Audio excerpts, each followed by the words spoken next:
آپ پر نازل ہونے والی تورات کی لوحیں رکھا کرتے تھے۔ یعنی اس صندوق میں انبیاء کے معجزات کی اشیاء محفوظ ہوتی تھیں۔ حضرت موسیٰ علیہ السلام اور حضرت ہارون علیہ السلام کے دنیا سے رخصت ہونے پر ان کے لباس، عصا مبارک، امامہ مبارک اور سامان سے اتارا جانے والا من و سلوہ بھی اس صندوق میں محفوظ کر دیا گیا، اور یہ صندوق قوم کے سرداروں کی تحویل میں چلا گیا۔ یہ معجزات اللہ کی طرف سے ان انبیاء پر اتارے گئے تھے، چنانچہ ان کی برکت سے اس صندوق کو خاص فضیلت حاصل تھی۔ بنی اسرائیل کے لوگ اس صندوق کا بے حد احترام کرتے تھے۔ اس کی وجہ یہ تھی کہ صندوق کی برکت سے ان کو بہت زیادہ فوائد حاصل ہوتے تھے۔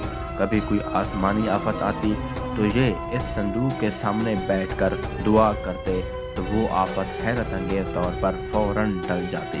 کبھی زلزلہ، سیلاب، خوفناک آندھی اور طوفان آتا تو یہ تابوت سکینہ کے وسیلے سے دعا کر کے اس سے نجات پا لیا کرتے۔ اسی طرح جنگ و جدل کے دوران بڑے سے بڑے لشکر کے ساتھ مقابلہ کرتے وقت صندوق فوج کے آگے لے کر چلتے، جس کی برکت سے ان کے حوصلے بھی بلند ہو جاتے اور دشمن کی فوج پر کم سے کم جانی نقصان کے بدلے غالب آ جاتے۔ خاص موقعوں اور تہواروں پر یہ صندوق کو عزت و احترام سے کندھوں پر اٹھا کر جلوس نکالا کرتے۔ اس مقدس صندوق کی حفاظت کے لیے فوج کا ایک خصوصی محافظ دستہ تعینات ہوتا تھا۔ یہ قوم بہت عجیب و غریب عادات کی مالک تھی۔ ایک طرف تو صندوق اور اس میں موجود اشیاء کا احترام اس قدر کے تصور بھی نہیں کیا جا سکتا، دوسری طرف اللہ کے احکامات سے مکمل روگردانی کرنا ان کا معمول بن چکا تھا۔ یہ نہایت ضدی، اڑیل، مغرور اور سرکش لوگ تھے، حد سے زیادہ لالچی، مال و دولت سے محبت کرنے والے اور ظالم تھے۔ اپنے انبیاء اور علماء کی روک ٹوک پر ان کو خوفناک اذیتیں دیا کرتے تھے۔ جب ان کی سرکشی حد سے بڑھنے لگی تو اللہ نے ان کو عذاب دینے کے لیے ان پر قوم عمالقہ مقرر کر دی۔ اس قوم کے بادشاہ جالوت نے ان پر انتہائی زبردست حملہ کیا، ان کی بستیاں اجاڑ دی، شہروں کو جلا کر راکھ کا ڈھیر بنا دیا، بے شمار لوگوں کو قتل کر کے ہلاک کر دیا اور ان کا تابوت سکینہ چھین کر ساتھ لے گیا۔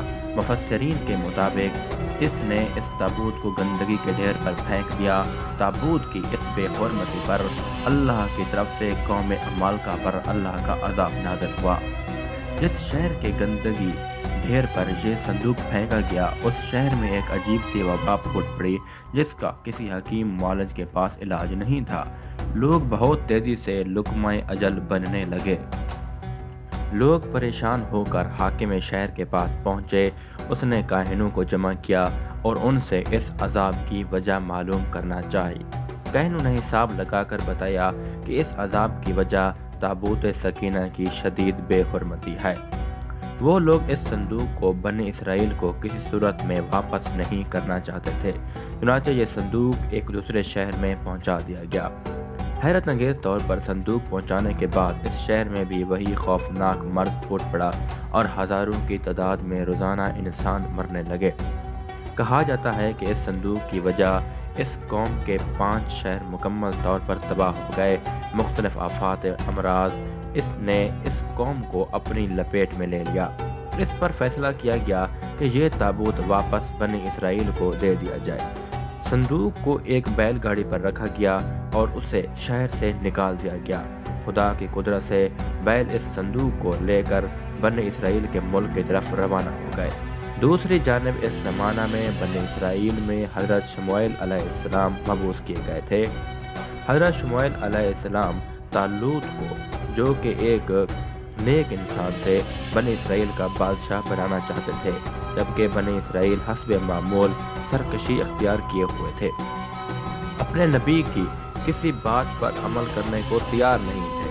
آخرکار قوم کے سرداروں نے جان چھڑانے کی خاطر حضرت شموئیل علیہ السلام سے مطالبہ کیا کہ اگر وہ اللہ کے سچے نبی ہیں اور چاہتے ہیں کہ ان کا حکم مانا جائے تو وہ دعا کریں کہ ان کا قیمتی اور مقدس تابوت سکینہ ان کو واپس مل جائے۔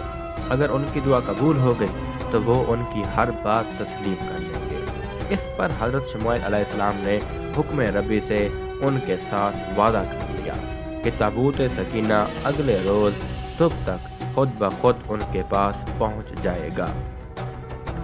اس پر سردار ان کا مذاق اڑانے لگے، کیونکہ وہ قوم عمالقہ کی غضبناکی سے اچھی طرح واقف تھے اور جانتے تھے کہ ان کے قبضے سے اس تابوت کا واپس ملنا ناممکن تھا۔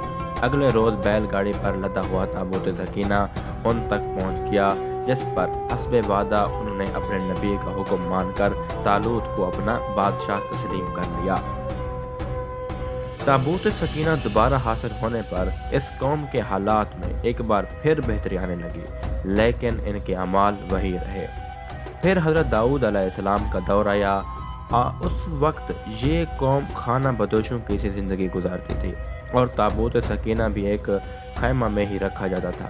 حضرت داؤد علیہ السلام نے ان کے لیے ایک عبادت گاہ تعمیر کرنے کا ارادہ کیا، جسے ان کے بعد ان کے بیٹے حضرت سلیمان علیہ السلام نے بیت المقدس کے مقام پر عظیم الشان عبادت گاہ کی شکل میں پایہ تکمیل تک پہنچایا۔ تابوت سکینہ کو خیمے سے نکال کر اس عبادت گاہ میں رکھ دیا گیا۔ اس عبادت گاہ کے تابوت سکینہ والے حصے میں سوائے انبیاء اور سب سے بڑے عالم کے کسی کو جانے کی اجازت نہیں تھی۔ حضرت سلیمان علیہ السلام کی وفات کے بعد آپ کی انگوٹھی مبارک بھی اسی تابوت میں محفوظ کر دی گئی۔ جب حضرت زکریا علیہ السلام کا زمانہ آیا تو اس وقت یہ قوم اس قدر گمراہی میں ڈوب چکی تھی کہ اللہ کے پیغمبروں کی تذلیل و تحقیر ان کا معمول بن چکی تھی اور ان پہ ظلم و تشدد ان کے لیے عام سی بات تھی۔ جب حضرت زکریا علیہ السلام کو زندہ آرے سے چیرا گیا اور بعد میں ان کے بیٹے حضرت یحییٰ علیہ السلام کو انتہائی بے رحمی سے قتل کیا گیا تو اللہ تعالیٰ ان سے سخت ناراض ہو گیا۔ یہ حضرت عیسیٰ علیہ السلام کی پیدائش سے 586 سال پہلے کی بات ہے کہ حضرت یحییٰ علیہ السلام کے قتل کے تھوڑے ہی عرصہ بعد عراق کے بادشاہ بخت نصر نے اسرائیل پر بہت بڑا حملہ کیا۔ اسرائیل کی اینٹ سے اینٹ بجا دی، لاکھوں یہودی قتل کیے اور لاکھوں کو غلام بنا لیا۔ بیت المقدس کو مکمل طور پر تباہ کر دیا اور اس میں رکھے تابوت سکینہ کو قبضے میں لے کر اپنے ساتھ لے گیا۔ یہ وقت بنی اسرائیل پر تاریخ میں سب سے کڑا تھا۔ بخت نصر نے تابوت سکینہ کا کیا کیا یہ آج تک کسی کو معلوم نہیں ہو سکا۔ تابوت سکینہ ہمیشہ کے لیے یہودیوں سے چھن گیا۔ ساتھ ہی یہودی قوم، وہ قوم جو تاریخ کی سب سے بہترین قوم تھی، جسے اللہ کی لاڈلی قوم ہونے کا فخر حاصل تھا، اپنی بدعمالیوں کی وجہ سے ہمیشہ کے لیے اللہ کی بارگاہ میں ملعون ہو گئی، دنیا میں رسوا ہو کر رہ گئی۔ آج یہودیوں کو 2000 سال بعد دوبارہ اسرائیل کی سرزمین پر قدم جمانے کا موقع ملا ہے، تو بھی اس قوم کی وہی عادات و اطوار ہیں، وہی ظلم و جبر، دھونس، دھاندلی، تکبر، خود کو ساری دنیا سے اعلیٰ و عرفہ سمجھنے کا خناس، اللہ کی طرف سے لعنت زدہ ہو جانے کے باوجود بھی ابھی تک اللہ کی لاڈلی قوم ہونے کا خوش فہمی میں موجود ہے۔ وہی مال و دولت کا لالچ اور مال جمع کرنے کے وہی صدیوں پرانے شیطانی طریقے، ان کا کچھ بھی نہیں بدلا۔ آج بھی اسی جگہ حضرت سلیمان علیہ السلام والی عبادت گاہ تعمیر کرنے کا جنون اور اسی طرح تابوت سکینہ کو دوبارہ حاصل کر کے ہیکل سلیمانی میں رکھنے کا بخار ہے۔ یہ آج بھی مسجد اقصیٰ کی مغربی دیوار جو ٹائٹس کے حملے میں بچ گئی تھی، ہیکل سلیمانی کی آخری نشانی سمجھ کر اس سے لپٹ کر دھاڑے مار کر روتے ہیں۔ اپنی عظمت کے دنوں کو یاد کر کے رونا ان کی عبادت بن چکی ہے، لیکن ابھی تک ناسمجھ ہیں۔ ان کے جنون اور ماضی سے لپٹے رہنے کا یہ عالم ہے کہ پورے کرۂ ارض کو کھود کر اس میں سے تابوت سکینہ تلاش کرتے پھر رہے ہیں۔ ان کو اپنے مسیحا کا بے صبری سے انتظار ہے، جس کے جھنڈے تلے ایک بار پھر ان کو پوری دنیا پر غالبہ حاصل ہو جائے گا۔